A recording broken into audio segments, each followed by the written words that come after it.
Hi, today's video is going to be about Russian New Year's. Now, New Year's is the biggest holiday in Russia. It's a really big holiday, as big or bigger than Christmas in America. I know in America, New Year's isn't as big a holiday because it means I go back to work in 2 days. But here it's quite large, and there's a lot of traditional things that people do at New Year's. I mean, not everybody. People celebrate things their own way, but in my family we celebrate it in a kind of a traditional Russian fashion, because my wife is Russian and she honors her traditions. So stick around and watch, and maybe you'll learn something about Russian New Year's. Thank you.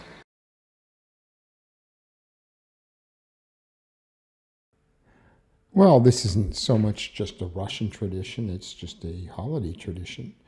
So these are something that my family, we buy these nice little ceramic houses, Christmas, and make kind of a Christmas village, set it up each year, and we like it.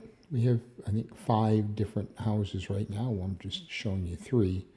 The other 2 are battery powered, and there's no batteries in them at this point in time. But sure. It's just something we do as our own tradition for Christmas and New Year's.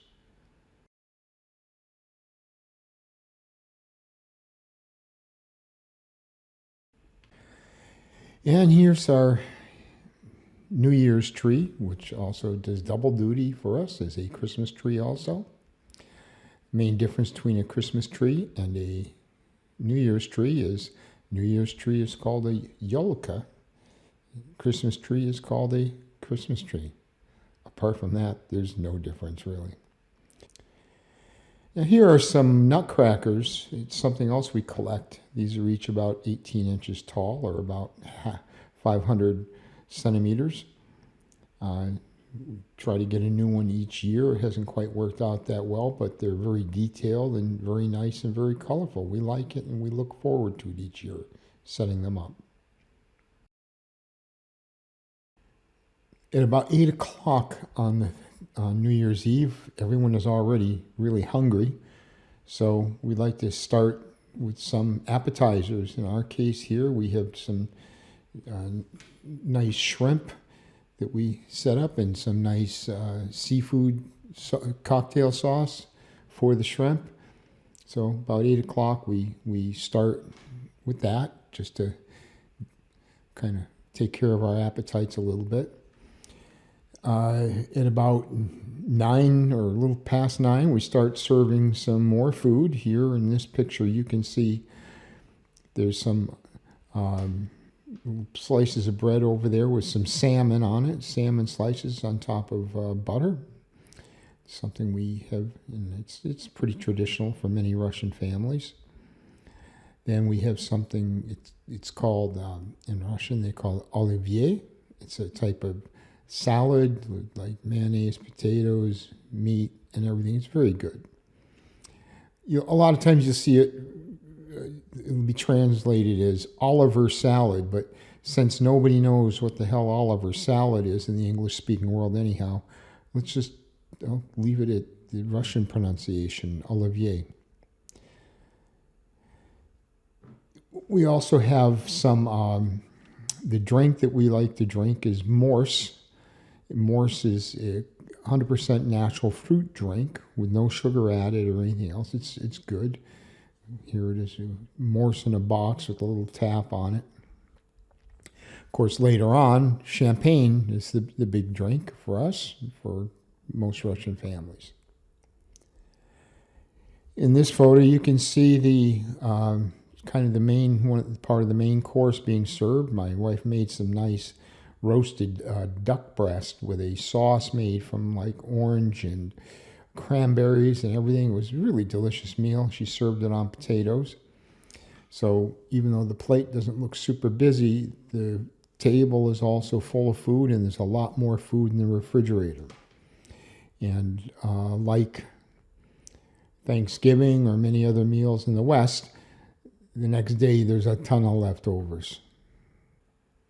So eating, of course, is one of the main things you do on New Year's in Russia. It's the main tradition, but it's not the only tradition. People almost always have their New Year's meal in a room with a nice big television mounted on the wall or on somewhere where they can watch it. Because watching different specials on TV is, for most Russians, it's something that they do every year. There are certain movies that are on every year at New Year's. Just like in the West, it might be It's a Wonderful Life or something else. In Russia, I'll tell you about one of the most famous movies in just a moment. I'll actually show you a little bit of it on the television. The name of this film is Irony of Fate. Actually, in Russian, they call it Slokhy Parim, which means like have a nice bath or have a nice steam. It was made in 1975. Very quickly, the main character, male character, and his friends he lives in Moscow, they fly to some other city, some other area on the 31st of December every year and go to Russian Banya, the sauna, and celebrate New Year's together there. Well, he was so drunk, his friends put him on the wrong plane. He flew back to St. Petersburg rather than Moscow. And Soviet apartment blocks are so alike that after a couple drinks, he didn't notice that he was in the wrong city. So his New Year's turned into a mess, but his life changed completely and in a happy way after this mistake. Now, most Russians, or many Russians, watch this movie every single New Year's Eve. And what differs really great movies like this one from others is that each time you find and understand something new. A comedic plot turns into a very deep movie about our life and twists of fate. I'll put a link down the bottom. I think it's in Russian, only in Russian, but maybe you can find on YouTube one with subtitles. It's a good movie. Just before midnight, the president gets on television and has like a presidential New Year's address. And this year was especially long. It was like 11 minutes. I'm going to play part of it for you, not all of it, not even half of it. My main reason isn't so much to listen to what the message was. My main reason is this is for all my non-Russian friends.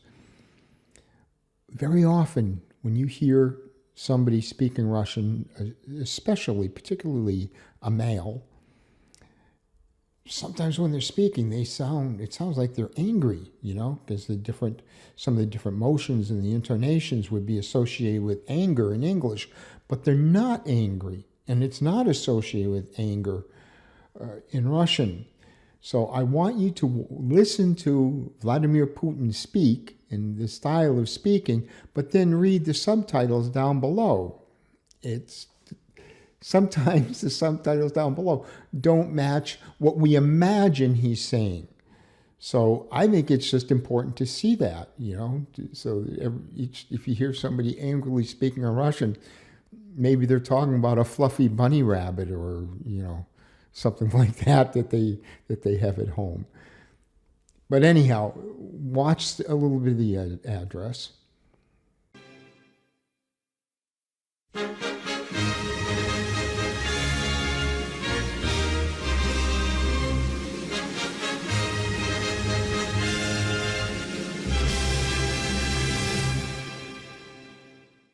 Уважаемые граждане России, дорогие друзья, заканчивается 2021 год.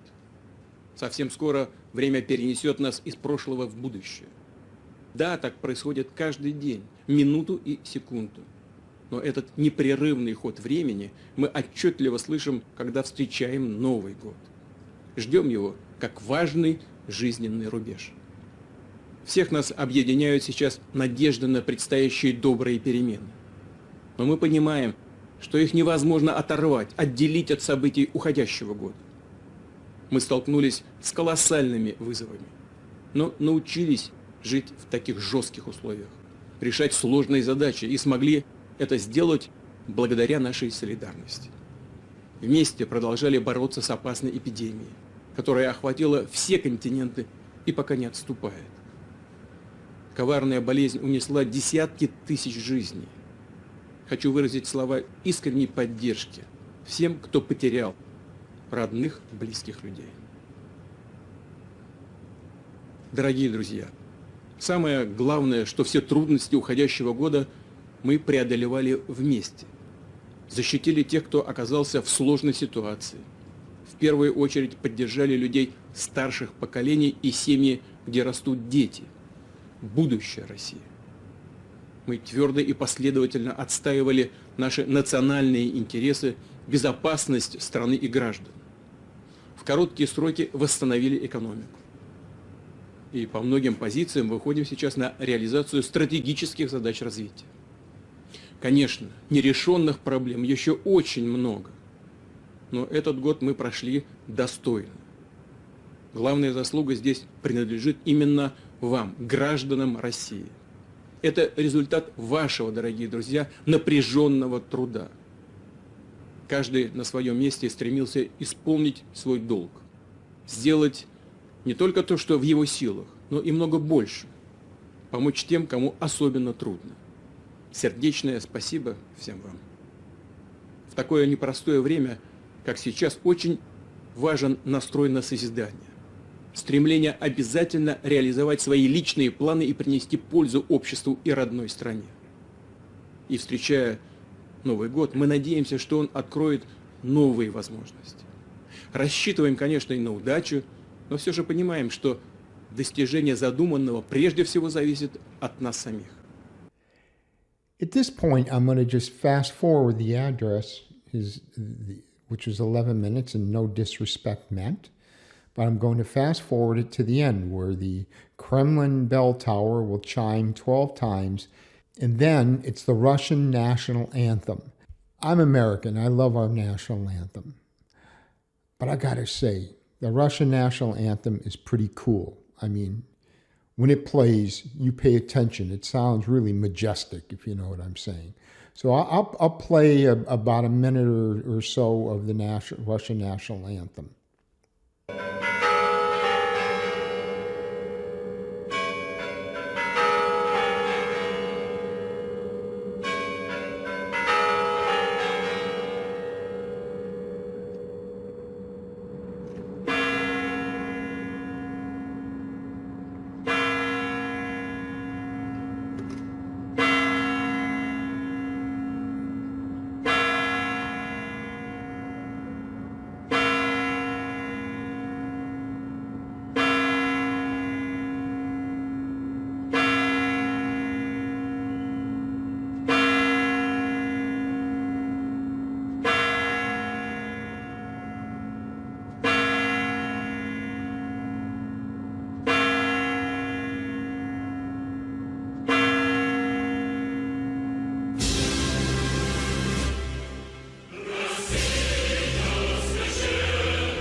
Okay, now we've just about reached the end of this video. Just a few more things, like what happens when the clock strikes 12? Well, you will have a champagne toast, that's pretty normal. But what many people do is they write down a wish, a New Year's wish on a piece of paper, They light it on fire and drop it on fire into the empty champagne glass so there's nothing but ashes in the bottom. They then have the champagne poured on top of that and drink it. But for me, when I came to Russia, the thing I noticed most about after midnight is about 5 minutes or 10 minutes after midnight, the fireworks started outside. I mean, just private fireworks, people who bought fireworks and are lighting them off, but there are so many people doing it. I used to live in a big city of about 1.3 million, and I can understand that, but now I live in a small city, and I live way at the outskirts, out in just the single family homes, but it sounds like a war going on. So I'm going to show you a little bit of it. I mean, because the displays themselves, it's not as impressive as a city display, but just kind of pay attention more to the sound, because it's just constant. It's like you're in a war zone and the enemy's getting closer or something. And when I say this goes on for hours, I don't mean that as a term of speech. I mean, it goes on for hours. If you're still up at 3 o'clock in the morning, or if you woke up at 3 o'clock, you would still hear fireworks going off. Well, anyhow, thank you very much for watching the video and learning a little bit about some Russian New Year's customs. If you liked the video, why don't you subscribe, okay? That way you get notified every time I drop a new video. So, or press like if you liked it. That's always a good thing too. So, thank you very much. It's been fun sharing my New Year's with you. Goodbye.